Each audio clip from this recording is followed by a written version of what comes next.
Senhoras, senhores, meus caros irmãos espíritas, que Deus nos guarde e nos mantenha sob a sua paz. Passava-se a década de 1840 e na velha Dinamarca um notável teólogo pensava, exprimindo o seu pensamento por meio dos seus escritos. Søren Kierkegaard teria ensejo naquelas oportunidades de intentar um mergulho na alma humana, até onde podia perceber, graças às luzes do seu conhecimento. Kierkegaard observava detidamente o sofrimento que tomava conta dos indivíduos, marcadamente nos momentos de decisão. Levantaria o notável dinamarquês a ideia de que, desde quando o indivíduo humano pôde mergulhar nos processos da autoconsciência, e a partir do momento em que se libertou da ignorância relativamente aos fenômenos da natureza, passando a ser alguém conhecedor, também se lhe destrava, como se fosse de uma caixa de Pandora, aquilo que seria a sua punição, o seu sofrimento, o seu pecado, na linguagem teológica de Kierkegaard.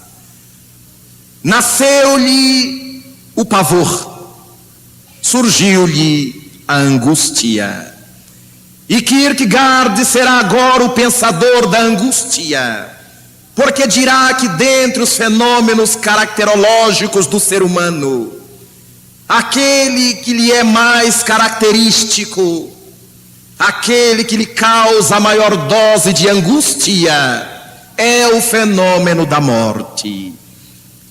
E apercebeu-se Kierkegaard, na sua observação, na sua leitura do ser humano, que é esse morrer que faz com que o indivíduo humano corra indefinidamente numa ânsia de sair de si, de fugir de si próprio, como se dessa forma, fugindo de si, ele também conseguisse driblar o fenômeno da morte.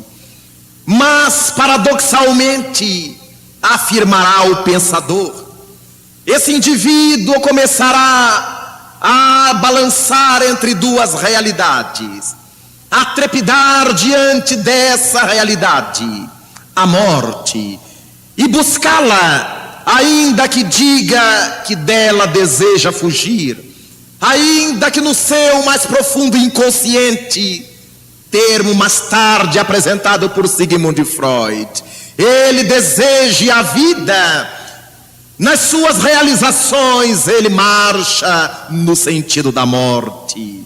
E Kierkegaard, anos depois, será considerado pelo notável psicólogo Murier e pelo notável teólogo Paul Ehrlich como sendo um precursor do pós-freudianismo, porque a época de Kierkegaard, Freud ainda não existia. No entanto, afirmará o pensador Tillich, os seus trabalhos são tão monumentais, trabalham realidades tão importantes, que tem-se a impressão de que ele, Kierkegaard, antecedeu não aos freudianos, mas aos pós-freudianos, porque é Freud que lançará no seu pensamento a ideia de que o homem está sempre sobre uma gangorra entre o impulso de vida e o impulso de morte. Seria Eros, seria Thanatos, as duas forças mobilizando a vida do indivíduo na terra, fazendo com que ao mesmo tempo em que ele diga desejar viver, ele haja procurando a morte.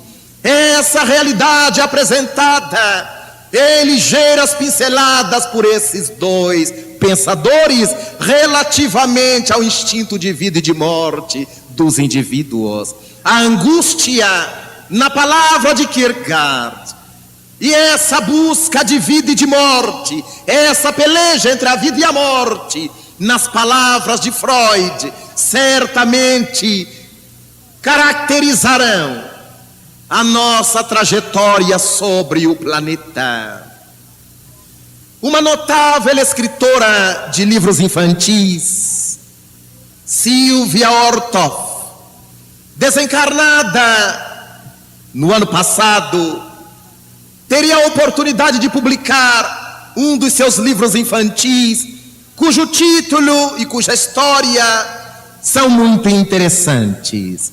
Chama-se o pequeno livro Ora Fada, Ora Bruxa. E nesse livro infantil, Sylvia Orthoff procura sintetizar para a criança essa dualidade em que vivemos nós, as criaturas humanas. E Sylvia colocará como figura central do seu livro uma personagem que ela chamará de Usha. E a partir do começo da sua história, Sylvia apontará Usha como sendo uma fada notável. Os vestidos de Usha na fase fada são rosa. A tiara característica das fadas, ou um boné, onde se mostra uma estrela. A mão, Usha levará a tradicional vara de condão de todas as fadas. E nesse período em que Usha é fada, procura ajudar as pessoas, corre de um lado para outro, provocando situações as mais inusitadas em benefício das criaturas. Usha é benevolente, Usha é atenciosa, cuida dos interesses daqueles que a cercam, com tamanha bonomia que a faz amada por todos, pelo chofer de táxi, pelo servidor da loja, pelo homem comum, pela mulher comum. Afinal de contas, ela está agora marchando para encontrar à meia-noite com o príncipe encantado, para que pudesse então ser pedida por ele em casamento e a sua situação se transformar para melhor. A escritora coloca nos passos da fada Usha algo de uma história infantil já conhecida a respeito dos sapatinhos de cristal da meia-noite, do encontro com o príncipe, que é do ideário popular desde há muito. Mas a fada marcha para esse encontro com o príncipe, e ao encontrá-lo, ela será feliz, e não apenas estará feliz. E Usha tem o coração pulsante. Ela está indo ao encontro do príncipe, e agita-se, e emociona-se, e antevê, casada com ele, transformada em princesa tão logo surja a meia-noite. Sobe as escadarias com pressa, tem os sapatos nas mãos, mas logo adiante ela se dá com o príncipe, depara-se com ele, e um sentimento terrível invade-lhe a alma. Mas por que eu quero tornar-me princesa? Não, eu não posso tornar-me princesa. Será um ônus, um fardo muito difícil de carregar. Então, é melhor fugir. É melhor eu voltar à minha antiga realidade de bruxa. É mais fácil ser bruxa. E diante do príncipe estarrecido que a esperava, Usha sai a correr e começa a mergulhar na outra realidade. Era mais fácil ser bruxa. E agora, os vestidos antes rosas, agora são vestidos azuis, quase roxos, mais roxos do que azuis. A cabeça, Usha leva agora um boné, e ao invés de uma estrela, há uma lua, que é o símbolo das noites. Ao invés da vara de condão, aparece a tradicional vassoura das bruxas. E a gargalhada e todas as expressões completamente opostas àquelas expressões de Usha na sua fase de fada.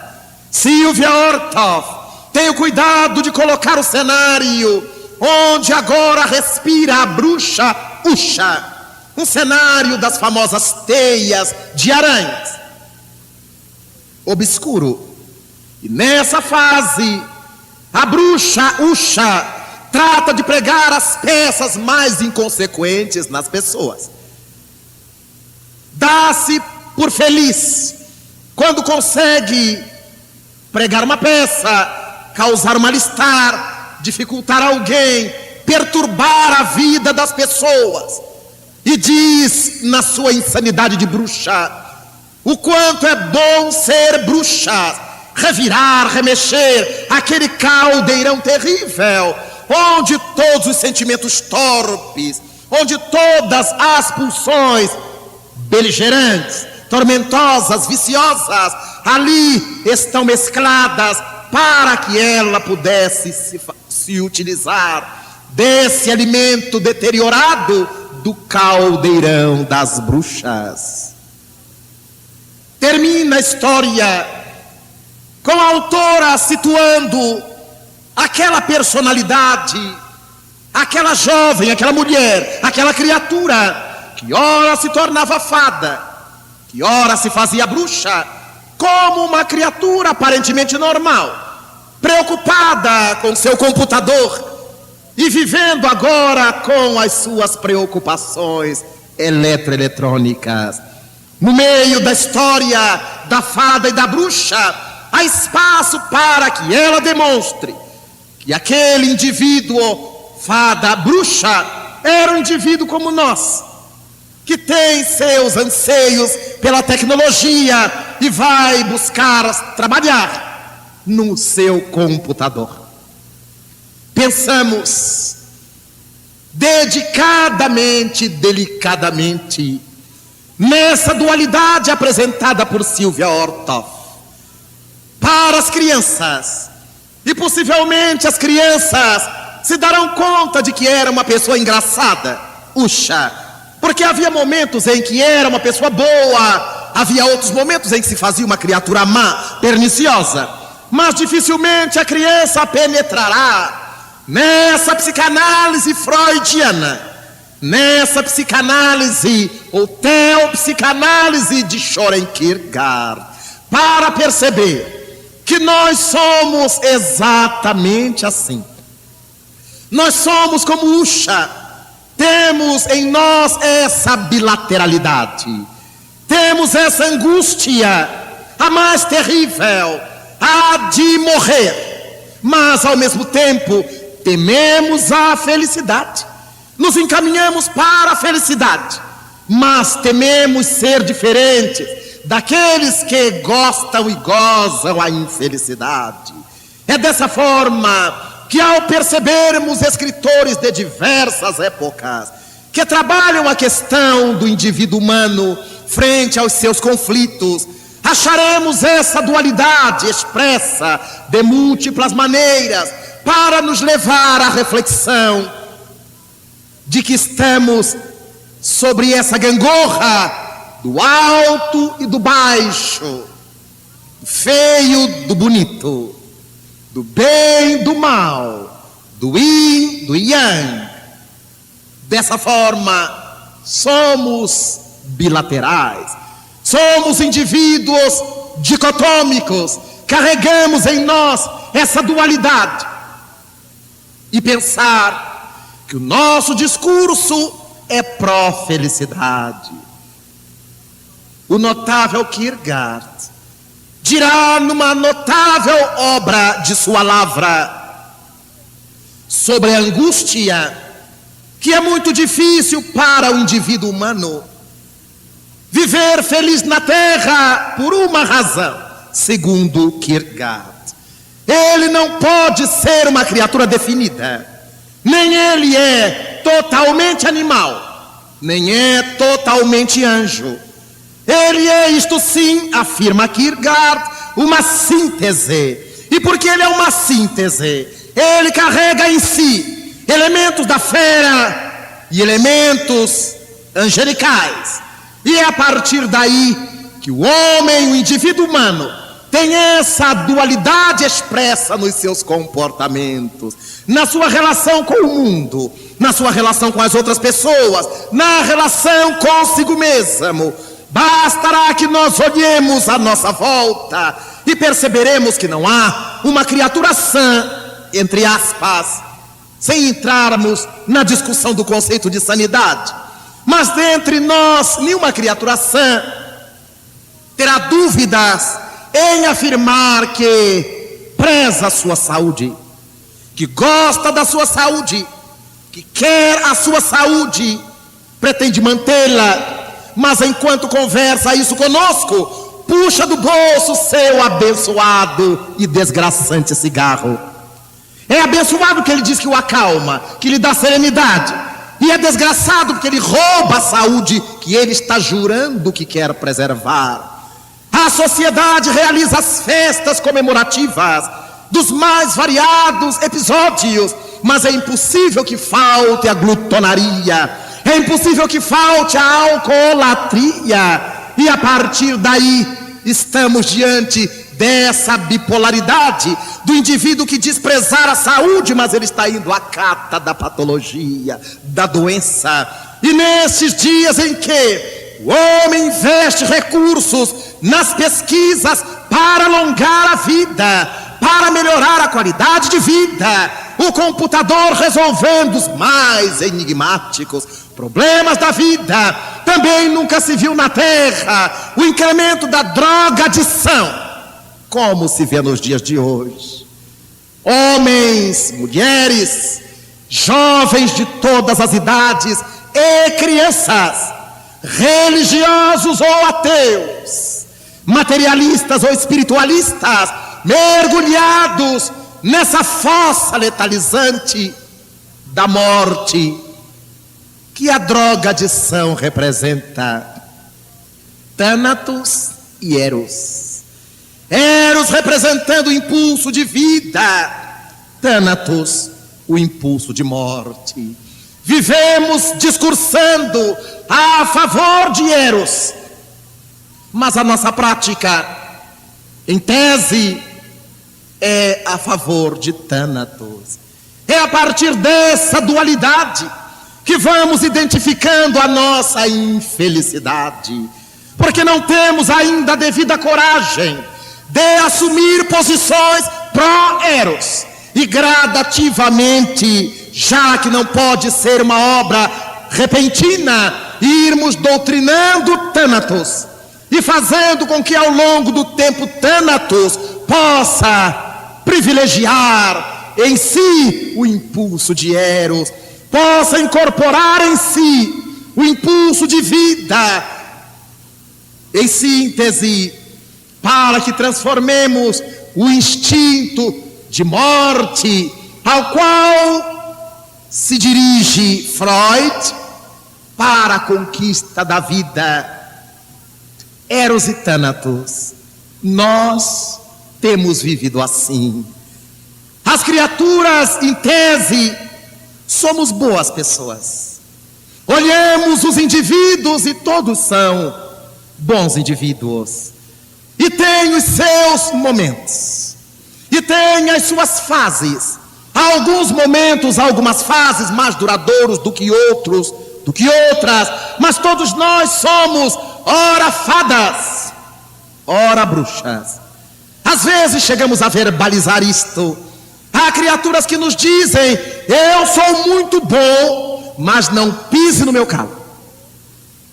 mostrando que ele é capaz de assumir essa dualidade sem muita dificuldade. Outros asseveram: eu sou capaz de dar um boi para não entrar na briga e dar uma boiada para não sair da briga. Verifiquemos como nessas falas estão presentes as duas pulsões: a pulsão de Eros, a pulsão de Thanatos. Nós poderíamos bem dizer: eu sou muito bom, e se alguém pisar no meu calo, eu vou mostrar que sou bom. Eu dou um boi para não entrar na briga e darei uma boiada para continuar longe dela. Mas esse não é o raciocínio de quem vive essa compreensão kierkegaardiana do homem síntese, que carrega em si, diremos nós hoje, as experiências dos milênios. Nós viemos de tempos fora do tempo, já que o espírito é atemporal. O Criador não nos criou às 2 horas da tarde de um dia de um mês tal. Nós, as criaturas divinas, somos atemporais. Estamos além do tempo, estamos antes do tempo. E por essa razão, a partir da nossa desenvoltura, desde o átomo primitivo, como assevera a resposta à questão 540 de O Livro dos Espíritos, até o arcanjo, que já passou pela experiência, que já passou pelo átomo, mesmo sem que tenha sido o átomo. Como a criança que passa pela escola primária não se torna ela mesma a escola primária, o espírito passou pela experiência de exercitar-se junto à matéria primitiva, desenvolvendo suas potencialidades, ao mesmo tempo imprimindo à matéria primitiva características de utilidade para todos e para o cosmo. Então, viemos desse distanciado tempo, fora do tempo, e nessas cachoeiras do rio da vida, rolando como as pedras que rolam nessas caudais, angariando experiências. E Allan Kardec terá ensejo de indagar dos imortais em O Livro dos Espíritos. Para chegar ao bem, o espírito tem que passar pela fieira do mal. Há que os imortais lhe redarguem. Pela fieira do mal, não, mas pela fieira da ignorância. A ignorância não é um mal em si mesmo. A ignorância é uma fase pela qual passamos nós. A ignorância será um mal em si mesmo quando o indivíduo ignorante não tiver nenhuma vontade de sair dessa ignorância. E a leitura de Kierkegaard é de que, a partir do momento em que o indivíduo se deu conta de si mesmo, a autoconsciência, e descobriu os mistérios à sua volta, isto passou a se lhe constituir motivo de angústia. Porque agora, pensamos hoje, não podemos mais afirmar que não sabíamos. Não podemos mais jogar com a total ignorância das coisas. Nós agora sabemos. E por isso a angústia. Eu sei, mas ainda não quero. Eu sei que eu não devo fazer assim, mas se eu não fizer assim, o que é que vão dizer de mim? Dizem-me vários jovens, vários homens que nunca tiveram, por exemplo, coragem de enganar as suas mulheres, mas na roda dos seus amigos eles têm que dizer que enganam. O que é que vão dizer de mim? Ele não se assume, ele não assume a dignidade, não assume Eros, ele prefere Thanatos. E aí? Eu tenho várias, tem nada. As várias mulheres que ele tem é a mulher, a sogra, a filha, a neta. Mas aí ele diz para os amigos: eu tenho várias. E você passa as noites com ela? E ele como? Mas ninguém se dá o trabalho de saber qual o vínculo dele com essas mulheres. Há mulheres fidelíssimas aos seus companheiros, mas na roda das amigas, elas falam palavrão, elas fumam, elas bebem alcoólico, elas se prostituem verbalmente, elas têm gatos e tigres à sua espreita. Mentira, é a falta de coragem de assumir Eros. O velho Rui Barbosa já o disse: chegará o dia em que o homem terá vergonha de ser honesto. Tamanhos os desplantes, e Jesus Cristo já o antecedera dizendo que de tanto ver a alucinação campear pela terra, o absurdo, o desatino, o amor de muitos esfriaria. A partir daí, nos damos conta de que os nossos conflitos hoje são conflitos pela autoassunção. Assumirmos-nos, dizer a nós próprios aquilo que nós queremos e fazer aquilo que nós queremos, desde que seja para o bem. E se for para o mal, existirá a necessidade de nos transformarmos, de nos convertermos, de nos modificarmos, buscando Eros. Não vivamos na neurose de ficarmos atormentados se estamos fazendo mal, se estamos fazendo bem, porque será quase sempre muito difícil na sociedade de valores estranhos na qual vivemos definir quando é que estamos fazendo bem, quando é que estamos fazendo mal. Mas se nos apegarmos ao impulso de vida e ao impulso de morte, nos questionaremos: isto que eu estou fazendo ou pretendendo fazer servirá à vida ou alimentará a morte? Se alimentar a morte, não importa. O que é que eu vou ganhar, o que é que eu vou lucrar, a quem eu vou ofender, a quem eu vou agradar. Se aquele impulso for pró-morte, abandonemo-lo, abdiquemos. Se for pró-vida, não importa quanto nos vai custar, não importa o que vão dizer de nós, ele é o impulso para cima, para Eros, para a vida. Assumamos e o realizemos. Aí então nos damos conta do quanto carregamos de fada em nós, o quanto carregamos de bruxa em nós. A fada representando aquela criatura dos milagres da vida, aquela capaz de realizar as coisas tidas por impossíveis. A fada, a representação do indivíduo que é capaz de atirar ácido para destruir as mais notáveis plantações da vida.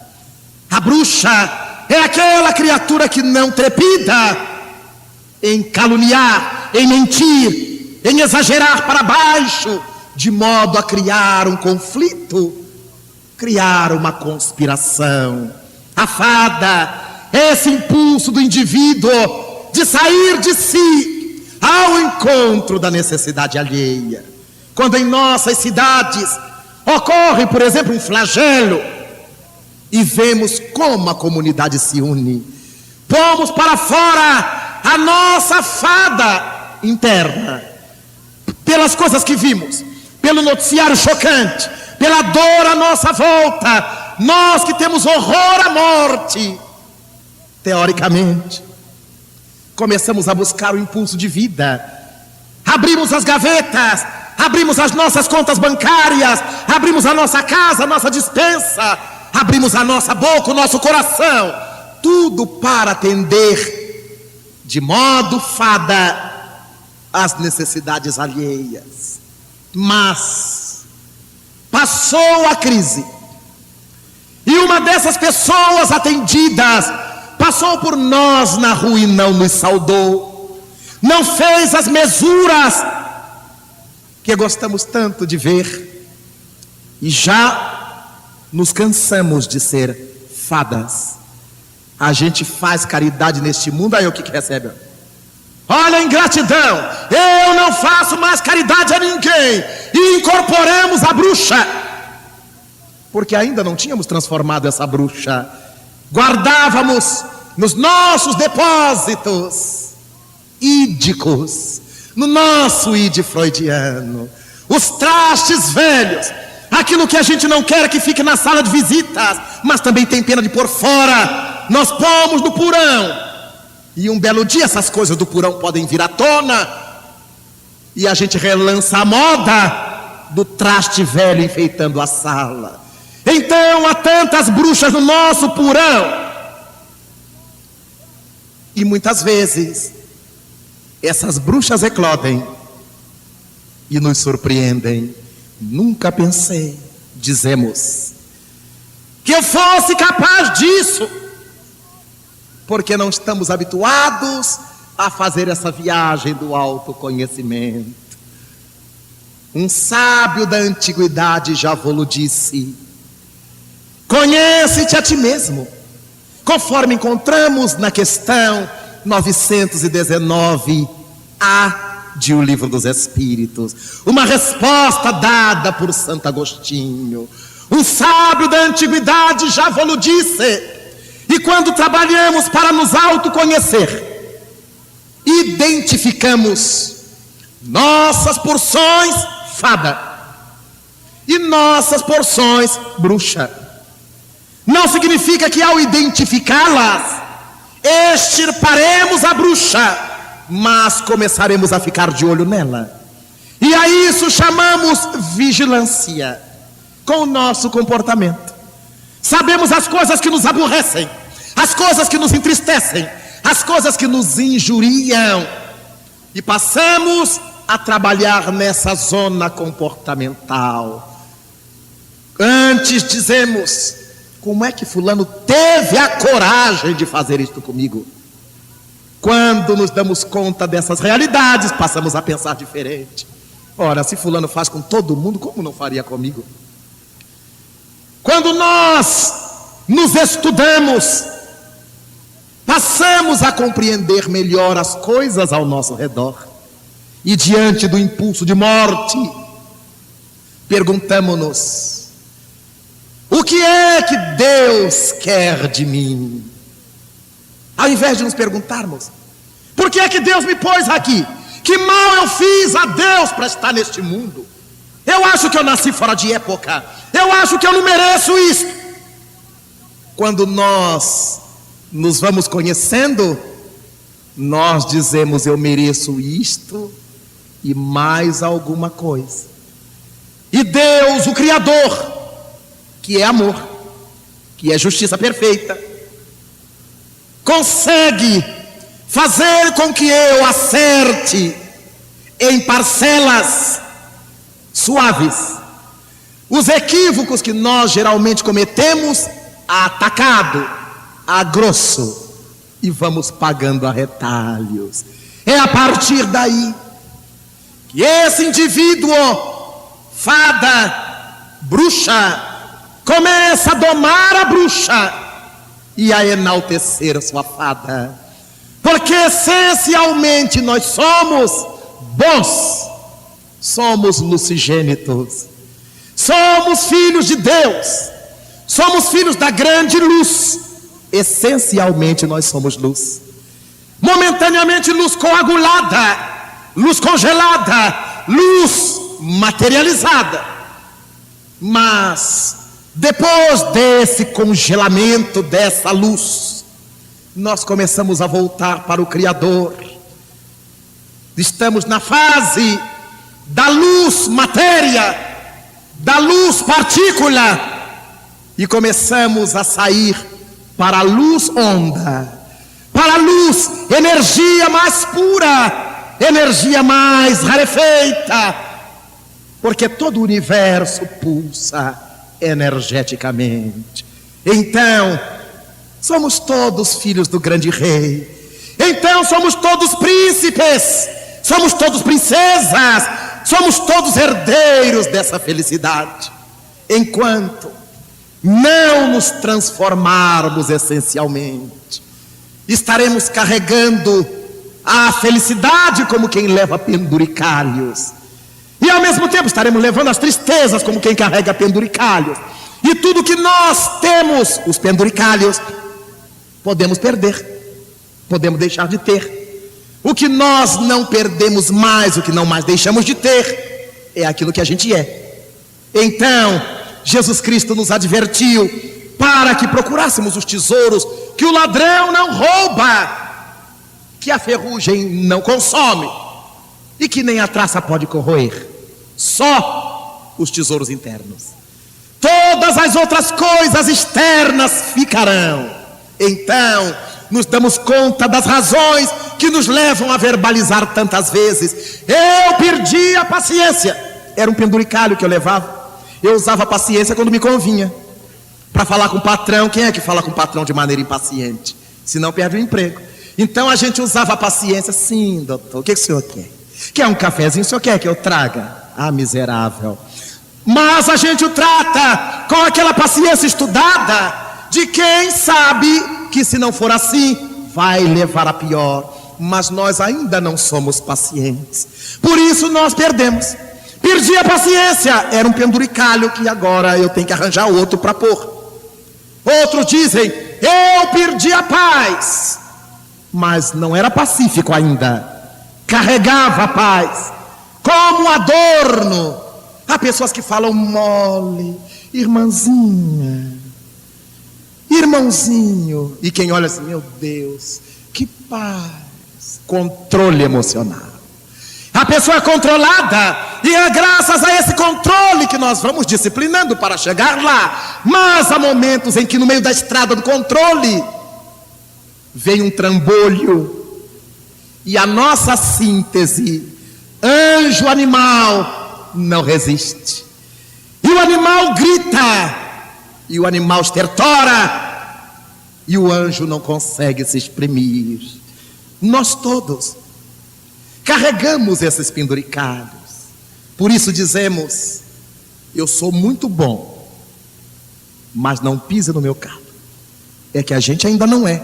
A gente está muito bom, porque as conveniências permitem. Quando nós nos tornamos bons, as coisas são diferentes. Lembremos-nos Jesus bom, só o Pai Celestial. É uma incorporação de tal forma imponente que nós não podemos ser bons sem fazer o bem. Nós nos dizemos bons e nos esquecemos dos nossos atos que não são bons. É impossível que alguém seja bom e não faça o bem, a não ser que nós ajuntemos a esse adjetivo uma complementação. E aí nós dizemos: fulano é bom para lenha, pega fogo fácil. Fulano é bom para briga, passa recibo fácil. Aí tá, o bom está justificado.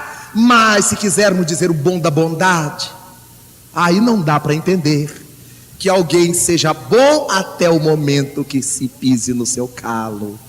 Somos fadas e somos bruxas.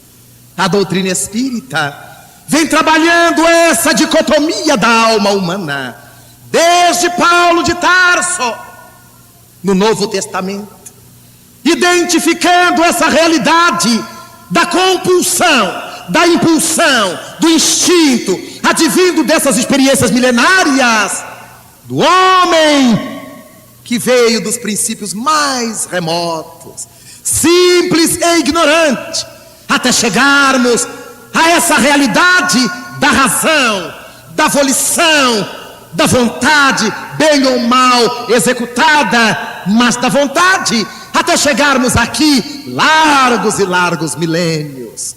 Agora, quando nos lembramos de Paulo, ele afirmava: o bem que eu quero, esse eu não faço. O mal que eu não quero, esse eu ainda faço. Mostrando nas palavras apostólicas a luta que todos nós travamos, inclusive ele, para se libertar de Thanatos, na busca de Eros.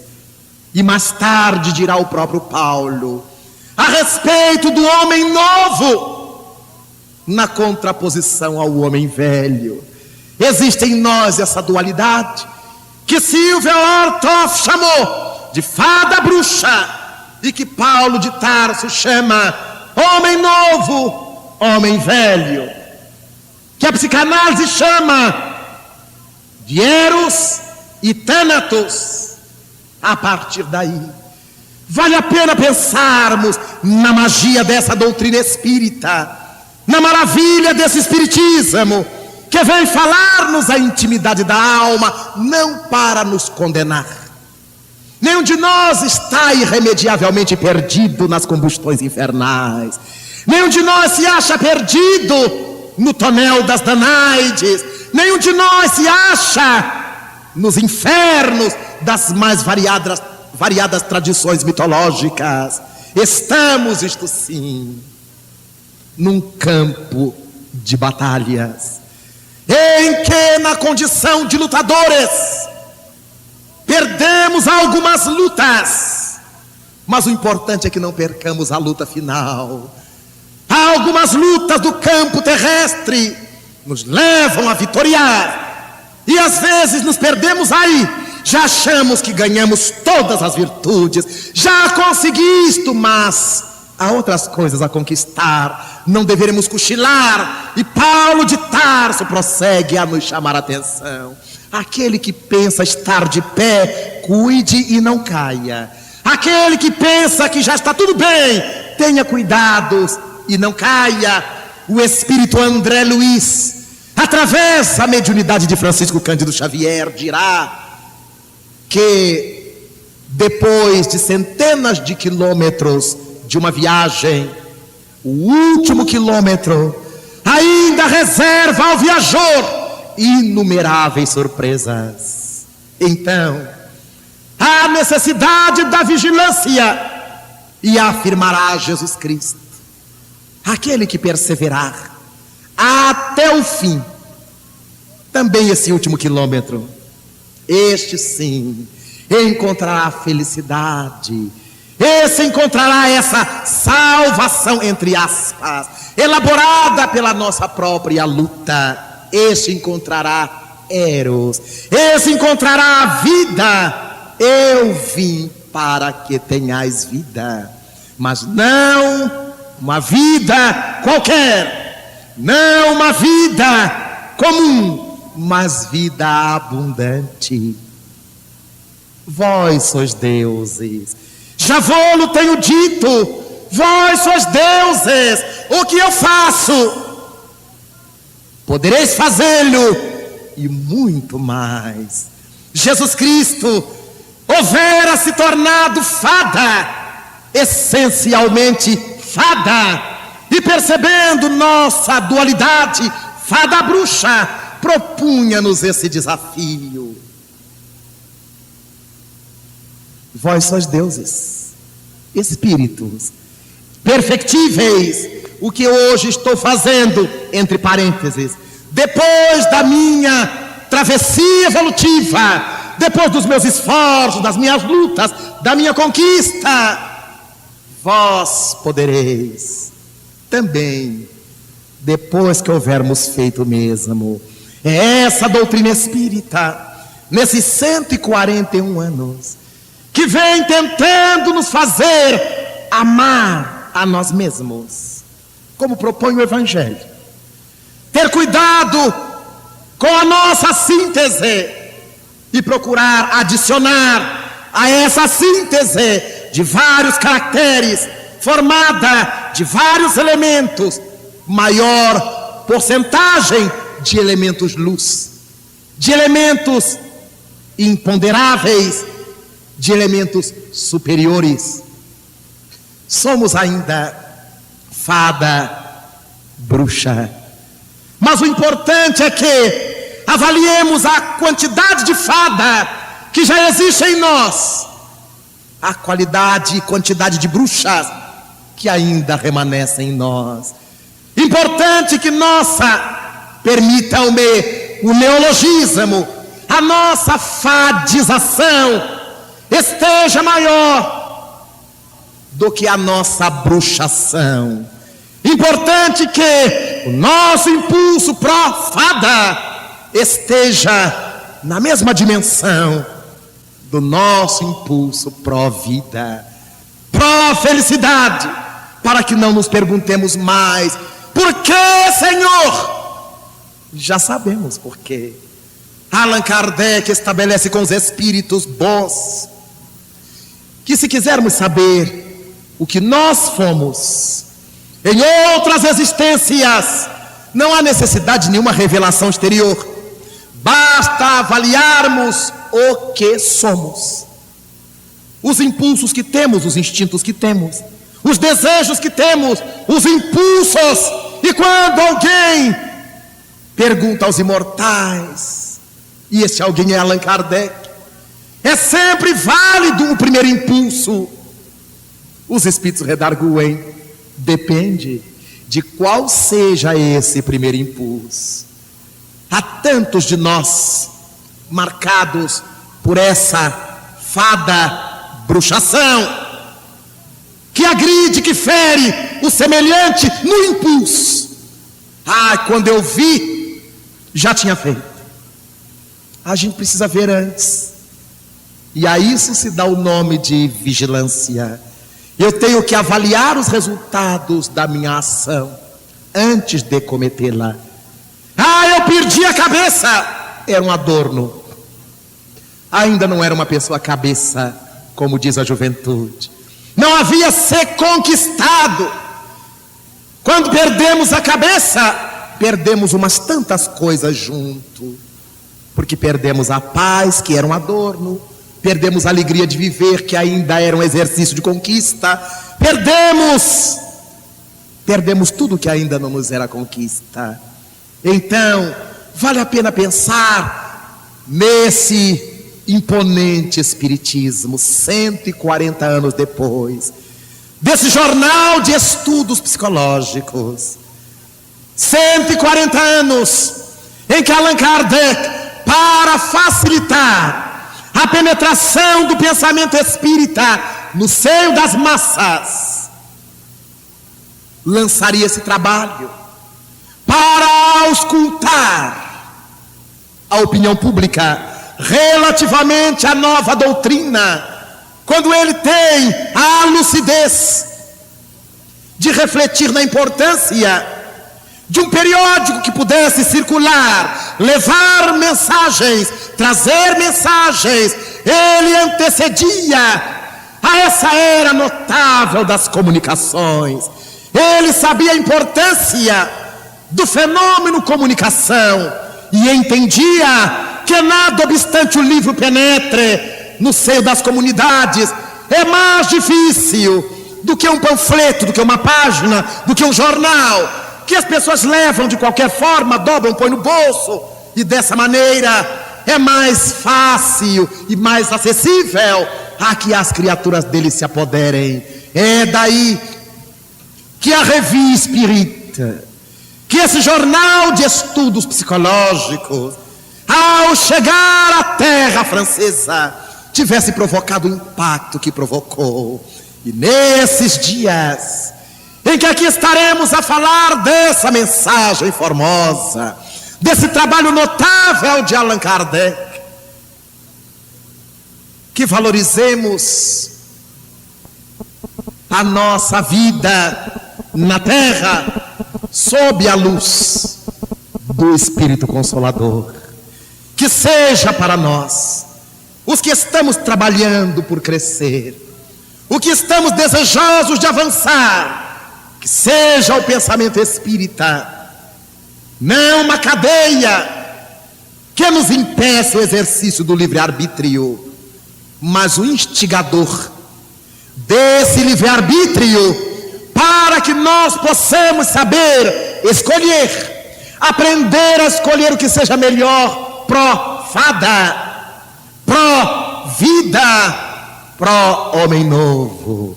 Allan Kardec, em O Livro dos Espíritos, no item 105, quando ele estuda as classes e categorias dos espíritos, irá apontar entre os espíritos imperfeitos o que ele chamou de espíritos neutros. São entidades espirituais que afirmam estarem aptas tanto para fazer o bem quanto para fazer o mal. Allan Kardec discute a questão, mostrando a impossibilidade de alguém que tenha conhecido bem fazer o mal. Por que essas coisas ocorrem? E de alguém que esteja vinculado a esse impulso maléfico fazer o bem. O Livro dos Espíritos, abordando essa dualidade, fada, bruxa, que faz com que os indivíduos se digam neutros. E a mentalidade popular acredita que haja entidades espirituais que sejam capazes de fazer o bem e de fazer o mal ao mesmo tempo. E isto faz com que vários religiosos digam a respeito de nós, espiritistas, que estamos nas garras do demônio. E o demônio é capaz de fazer o mal e fazer o bem. E a caridade? E o bem que nós realizamos é arte demoníaca. Primeiro ele faz o bem, e depois que vos conquistar, ele apresenta o mal. E esses irmãos nossos não se dão conta de que ao fazerem essa afirmação, garantem que Deus é inferior ao demônio, caso o demônio existisse, como a teologia quer. Porque Deus só faz o bem, e o demônio faz o bem e o mal. Tem um atributo a mais. É claro que essa expressão do senso comum reflete a nossa ignorância teológica relativamente à divindade. Os espíritos capazes de fazer o bem e de fazer o mal, somos nós, as almas em lutas entre luz e sombra, entre o erro e o acerto, entre o alto e o baixo, entre as relatividades da nossa vida material. E por isso somos passíveis de ora dar vazão à nossa porção extremadamente inferior, e ora, sensibilizados por outras razões, darmos vazão à nossa porção luminosa. Vós sois deuses, o que eu faço podereis. Futuro, porque sabia ele que depende de luta, depende de esforços, depende desse impositivo da vontade, para que gradativamente cheguemos lá. Quando nos vem à boca aquele gosto de sangue, da vindita, da vingança, antes que a mente totalmente se obnubile, perguntemo-nos diante do nosso espelho: para que eu vou fazer isto? E depois que eu fizer isso? E as pessoas que serão atingidas? E eu que serei atingido por aquilo que atinge as pessoas? E quando começarmos a pensar em todas essas variantes, fada já nos terá incorporado. E ao invés de ódio, de mágoa, de rebeldia, estaremos com profundo sentimento de benevolência, de piedade. E isso faz muitas mães dizerem diante dos assassinos de seus filhos: eu fico com pena da mãe dele, e não desejo-lhe nenhum mal, por todo o mal que ele me fez. Quero que ele viva muito, para que se conscientize do erro que cometeu. Tive ensejo de conhecer uma família que agiu exatamente assim.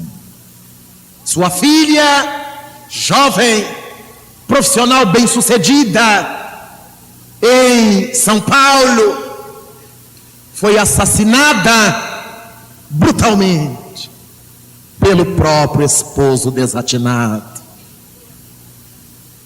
Foi apanhado em flagrante, o assassinou. A família comunicada do infausto, e os dois irmãos e os pais correram para lá. moravam como moram nas Minas Gerais. E ao chegar diante do corpo enregelado da filha morta,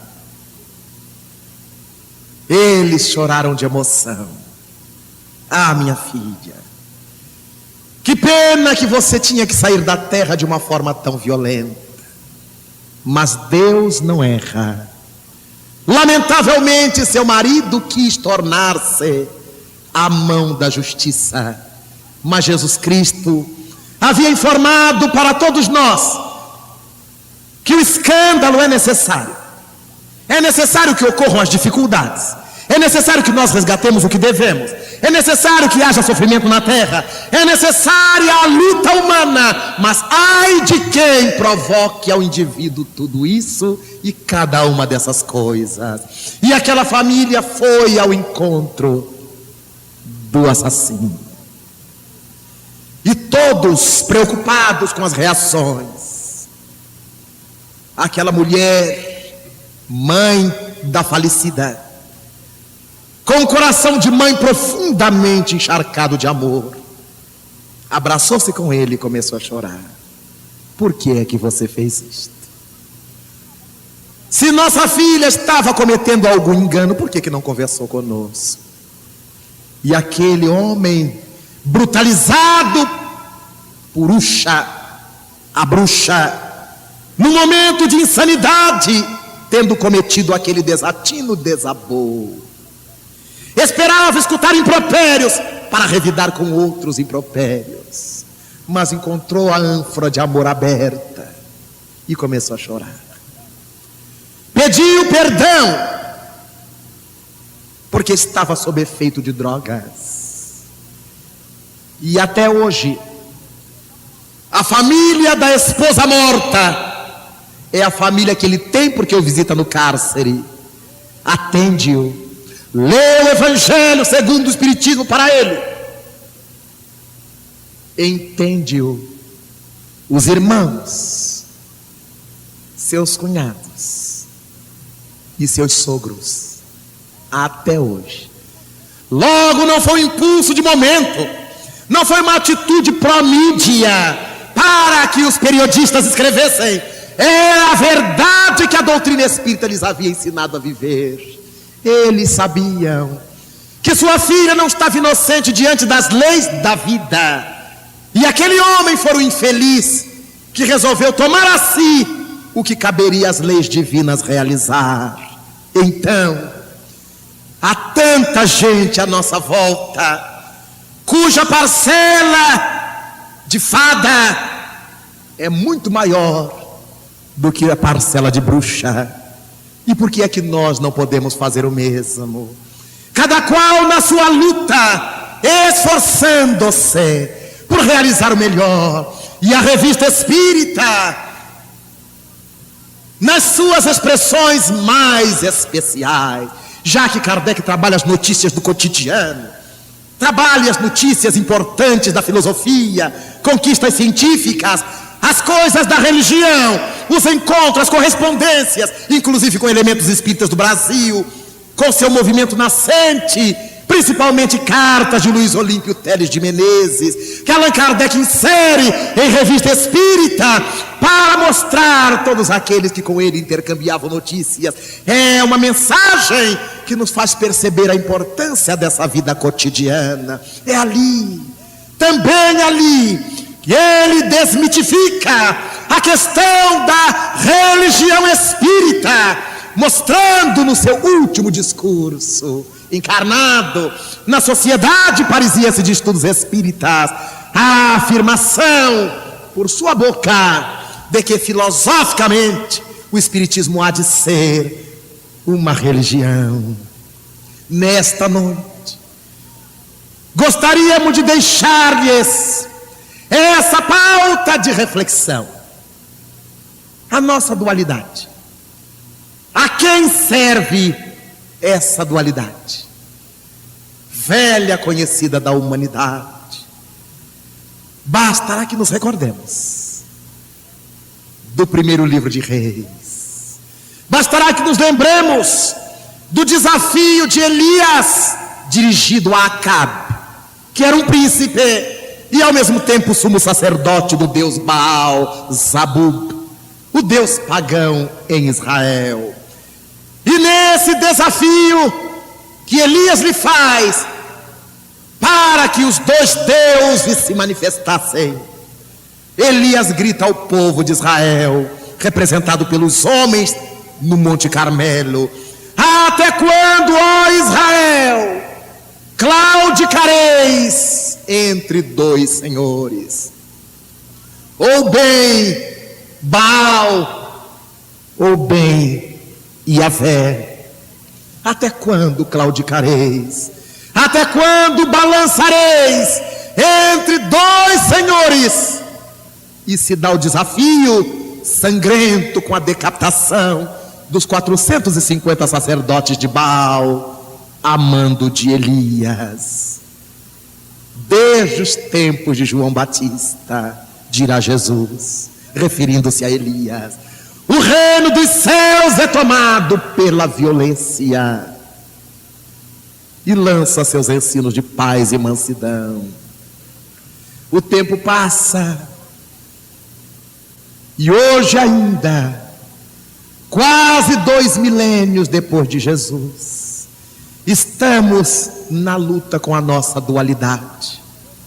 Ora, eu sou isso, ora eu sou aquilo, ora eu estou zen, tenho um comportamento yin, tenho um comportamento yang, ora eu sou ácido, ora eu sou básico, ora estamos sempre assim. Estou bem, estou mal. E as defesas humanas criaram um mais ou menos, que quer dizer que está mal, mas para não dizer totalmente, o indivíduo diz que está mais ou menos, o que nos permitiria perguntar: mais para mais ou mais para menos? Mais para fada ou mais para bruxa? Então, hoje, quando estamos reunidos para louvar a codificação espírita e as suas extensões, dentre elas a Revista Espírita, queremos deixar-lhes mais uma vez, essa página, para que pensemos em nós. O que desejamos para nós? Qual é o impulso que me vitaliza? O impulso do homem novo ou do homem velho? Qual é o impulso que eu mais valorizo? Eros ou Thanatos? O impulso de amor e vida ou o impulso de morte e finação? É a partir daí que todos nos damos conta de que queremos Eros, de que queremos fada, de que queremos o homem novo, de que queremos a luz. Mas ainda nos falecem forças para encetar a marcha e vencermos pela vitória gradativa as forças antagônicas à conquista da felicidade e da paz. Nesta noite, elevemos ao Criador o nosso sentimento. Fada, a nossa vibração Eros, o nosso impulso homem novo, para dizer ao Senhor: meu Deus, quanta alegria, quanta encontramos nesta hora, ao abrirmos as páginas radiantes da tua doutrina santa. Meu Pai, nosso Pai, queremos rogar-te as bênçãos para a terra, com todas as tormentas que a sociedade em si encerra, para que possa haver saúde, equilíbrio e paz pelas estradas por onde a humanidade vai. Senhor da vida, queremos rogar-te para que abençoe-nos as lutas, a rota, a lida, para que, segundo a tua vontade consentida, possamos um dia ser felizes, marchando sob as tuas diretrizes, sob as abençoadas mãos das estrelas. Queremos rogar-te, Senhor, por essa humanidade sofredora, por essa tormenta desenfreada e invasora, para que possa bater em retirada. Queremos servir-te, Senhor, e mais nada. Queremos entregar-te o próprio coração, trabalhando como fada com dedicação.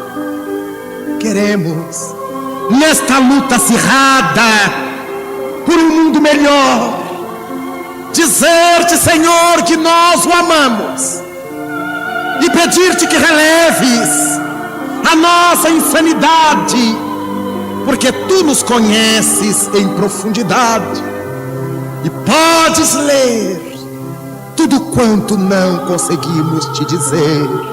Por isto, Senhor de nossa vida, nos passos terrenos de nossa lida, queremos rogar-te a força interior, para que na pauta do bem, do belo e do amor, sejamos homem novo, sejamos zeros, sejamos fada, Senhor.